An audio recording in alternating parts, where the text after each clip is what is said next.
Welcome back to Day at the Dude Ranch. This is part 2 of the Rhonda build. And yeah, so pull that bubby out of the clamps and let's get some shaping going. So we're going to use, what I didn't show you the boring part of me making the MDF template. I don't know, maybe I should show you that. Let me know if you want to see that kind of thing. But put a comment saying if you want to see me make some templates. It can be pretty fun. See a template to the left back there a little bit. That's for the April base. That was a 37-inch scale base. That might have been fun to watch. But anyway, I'll let you decide. You tell me. We get the template on, and what we're going to do is get as close as we can with the cut with the bandsaw, because we're going to be using a trim router bit here in a moment, and the last thing you want to do is try to take off 1/4 inch maple with a trim router bit. It could just be lengthy, difficult, and sometimes not good. So we get as close as we can with the bandsaw, let the big blade do all the work. Now you've noticed the shape of the block, the neck block itself is not quite the shape of the headstock there. That's because that's the last thing we're going to do as far as that is concerned. So here we are. Now the bit that I'm using basically has a bearing blade that's following, that's following along the MDF template, and I'm cutting that to shape.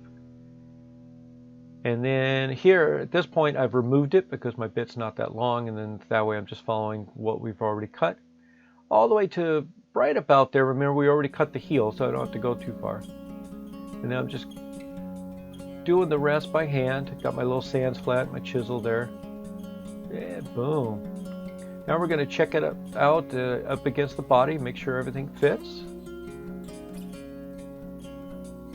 Looking pretty good, feeling like a rock star. So that template is new to me, so I just made it and I haven't got any holes drilled into it. That's what we're going to do right here. So I'm using a small template that I had for something else that fits. The holes are in the right position. So I'm just making sure that everything's centered up here, because I do want this template to have those holes in it. Measure, measure, measure. Now, a lot of this I should be doing on a drill press, but my drill press needs a little tune-up, and I just don't want to mess with it right now. It's got a little wobble to the blades, and I want everything, the whole reason of using a drill press is to have the accuracy. So at this point I can get equally as good, if not better, accuracy with the handheld drill, so that's what I'm using. I put the grommets in because I want the holes right in the middle of the grommets, so I'm using a Forstner bit to make the grommet holes, then put the grommets in so I can make the screw holes. Pretty simple little stuff that we do. Okay, clean up a little bit of the burrs. Put the neck on, and now here's the trick. Get the neck all clamped up. Some holes started. There we go. Get the neck clamped up. Now get some holes started.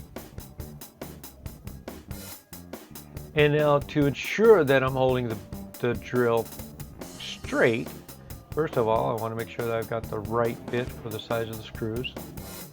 And now, see, I've got my guides here. I've got the blue one, that's just from my Empire Square. And then the other guide is actually from the tuner peg guide that I use for the 6-in-line tuners. So it just gives me an eyeball of where to make sure I know where 90 degrees is. Now I'm going to put the screws in there. Even though I've got those holes about the right, what I believe is the right size, I'm still using wax just to make sure that I don't work that too much. The screws going in are going to get hot. It's going to cause friction against that maple, and if you're not careful, you could snap the screws. And if you've ever tried to dig a snap screw out of a neck base, it's not fun. And even at this, even with the wax, notice I only go in a little bit with that little driver, and then the rest I use a manual screwdriver. Now here I'm just making sure that the lines for the sides of the neck are equal distance from the center line of this guitar body, and they are. So now I can proceed. Now I'm going to go on to getting the bridge going. These Goto 12-string bridges are awesome. You can intonate every bridge, which is or string, excuse me, which is very important because 12 string you've got a bunch of different sizes sitting on the same saddle, or at least 2 different sizes on one saddle. So you do want to be able to intonate them separately. The great thing about it is it's a fantastic bridge for that. And it's part of knowing that those saddles are going to be adjusted in a wonky fashion. Goto decided that they were going to make their through holes in a wonky fashion. So it's kind of a weird thing. So you gotta make sure that the holes all line up right. Even though on the back of this guitar you're going to see those grommet holes they look weird, but it works. It's a fantastic product. Here I'm getting ready. I'm just going to take care of the pickup, get the holes for them, make sure I've got everything lined up, centered on that. And again, using the Porsche bit to get a little head start, and then we're going to finish it off with the router. And anything worth doing once, it's worth doing twice. We're going to work on to the next one.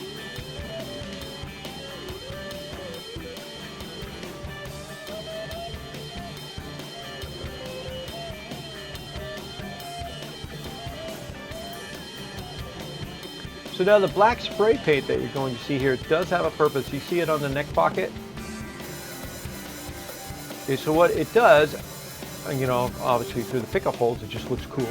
But even more so, what it's going to do is help me when it comes time to sand. It's going to show me just how low any of my divots are, and it's going to tell me whether or not I've got enough material. Now you could use other colors to spray paint. I like using black. Right here we're doing a round over. So use a small blade, again with basically a trim bit, going to just let me get a little round over. It makes it so it's nice and uniform, and I can come back and sand later. And remember I said that this neck station was a little bit thin right on that section for this fatter neck that we're using. So this is it, the wood patch. I'm going to fix it. I'm going to do it with actual wood rather than using putties or anything like that, or Bondo. We're going to use actual wood on there. And you can see all the little black spray paint around the grommets. You can see around the bridge holes. That's really all that's for, is that's going to help me when it comes to time to sand later. And here we are. You can see it around the grommet holes there. So that tells me, you know, whether I've sanded far enough, and also tells me if I've got enough material to sand down too.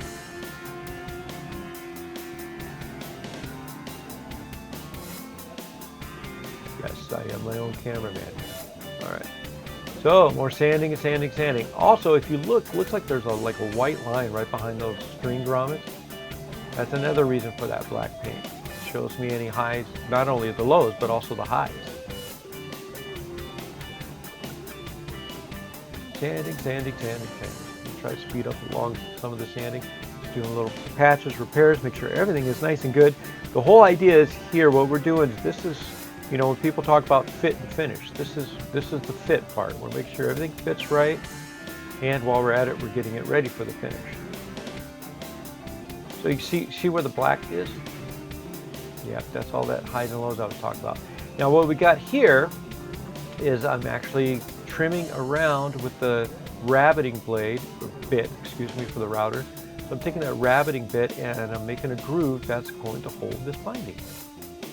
Things you need for binding: heat gun and lots of tape. And we're going to use 2 different types of adhesives. A, we're going to use some CA, super glue, and B, my favorite part, is we're going to use the binding itself as an adhesive. And the way we do that is we dissolve it. We dissolve it right into the wood with acetone. This stuff cannot stand that. It doesn't like that acetone. It turns it into a goo. And that goo gets right into the pores of the mahogany and the spruce there, and it bonds it right to that. Better than glue.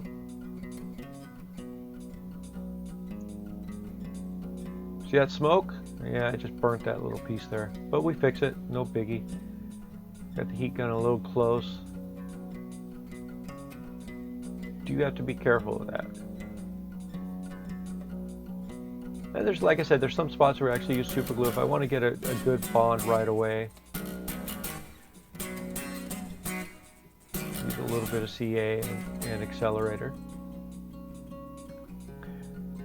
Now you see me cleaning up that flash spot. And now I'm just wicking all that acetone right in there. And this just goes right in and seals it right to the wood. It's an awesome stuff, awesome way to do it. By doing it this way, it's so quick. I used to use like all these different type of adhesives, and you have to let it sit overnight, strap it up. What you're seeing here obviously took seconds because we're on hyperspeed, but it really took me about 25 minutes, and I'm done. Now I'm just cleaning up that spot. Use a little white CA, blend it right into that little flash spot. Boom. Done. Now we're just filling in. I'm making a little paste with sawdust and CA, and just filling in a little bit of the gaps around the wood, between the wood and the strip. Changing the belt here to a 240, because we're going to sand and get everything nice and flat here. However, I don't want to take off material. I'm just pretty much sanding the glues more than anything, that little paste that I just made. But, you know, I've gotten enough of the material shape and everything else, and we don't want to take that binding off. Just put it on. So just getting everything nice and on the same playing field here, nice and smooth. That's it, pretty easy stuff.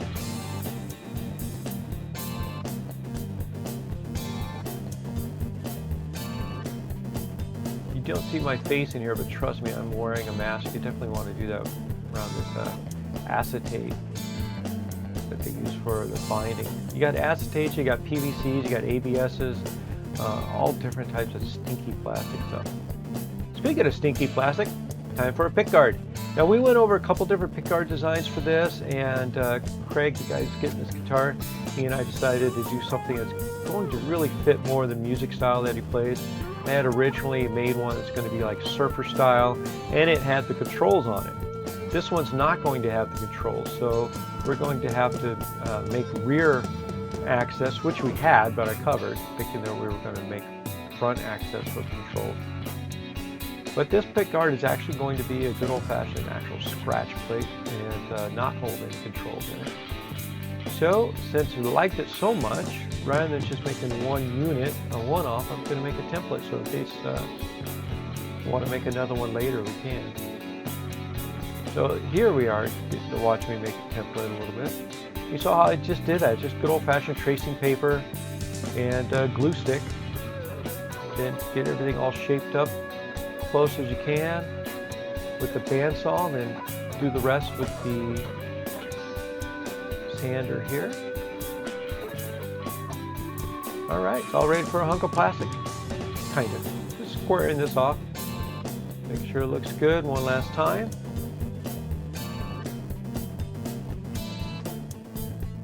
Yep, now it's time for the plastic. So again, we're going with the aged pearl white, just like the binding.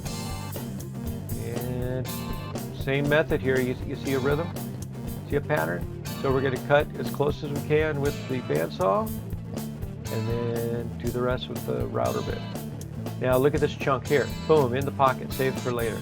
Remind me later, that's where I put it. When it comes time for the truss rod cover, I'm going to be looking for that.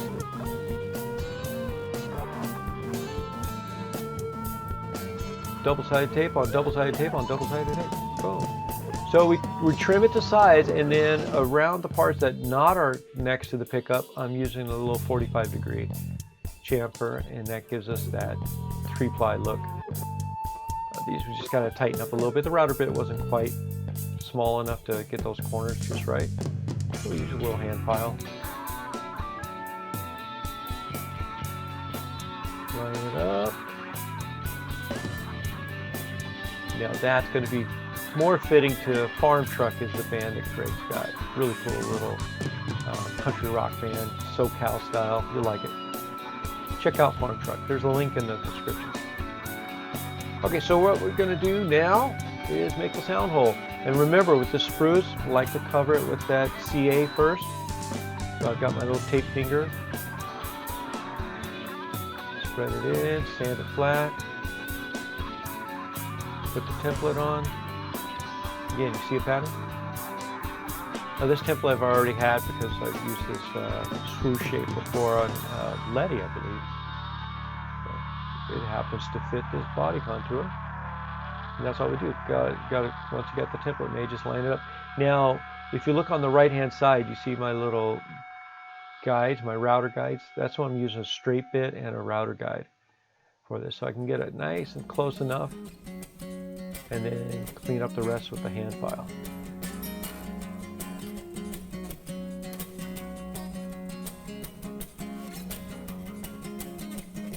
All right, look at that. Now again, back with the black primer.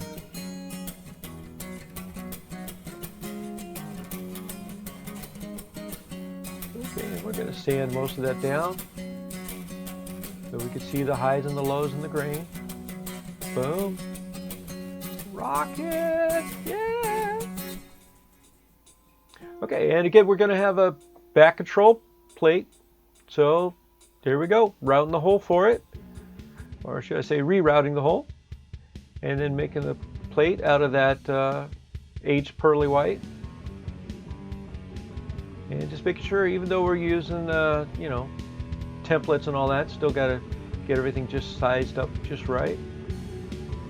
Now that's where your hand tools come in play. Look at that. Done. And if we got to route the plate, then that also means we got to cut the holes. Now here I'm just making sure that they fit the groove of the body. Little Portioner bit.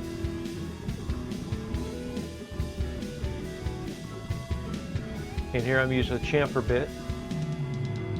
Clean up those little spots right there. And I'll put a little CA on it too to kind of strengthen it up.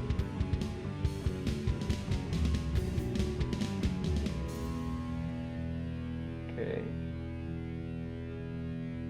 And then I'm going to use my little Harbor Freight bit there to make them a little bit bigger.